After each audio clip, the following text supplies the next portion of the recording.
In today's video, I'm going to teach you how to create a YouTube thumbnail in Fotor. We'll keep this simple and clear so you can get from idea to design fast.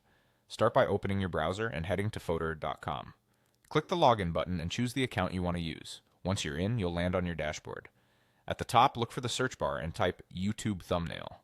This pulls up a dedicated set of ready-made designs that are already sized for YouTube's standard thumbnail dimensions, so you don't have to worry about aspect ratios.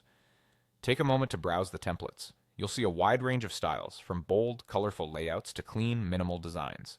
Pick one that matches your video's tone and topic. Think about your audience and how the thumbnail will look on mobile screens. High contrast, large text, and a clear focal point are key for catching attention at a glance. Also consider your brand colors so your thumbnail feels consistent with your channel.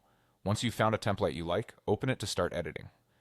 Begin with the text. Click on any headline or subheading to change it.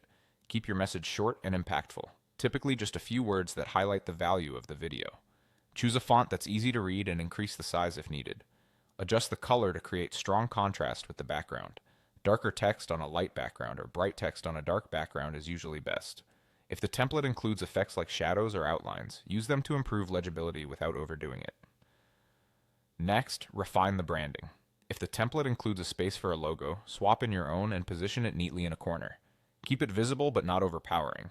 Maintain some breathing room around it so it doesn't clash with your headline. Now enhance the design with overlays. Many templates include shapes, gradients, or subtle blocks of color. These overlays help separate text from the background and guide the viewer's eye. You can adjust their color, opacity, and size to suit your content. If an overlay sits above something important, reorder the layers so the most important elements remain on top. Aim for balance, enough emphasis to make the headline pop, but not so much that the design feels crowded. That's it. You've logged in, searched for YouTube thumbnail templates, chosen one that fits your video, and edited the text, logo, and overlays to make it your own.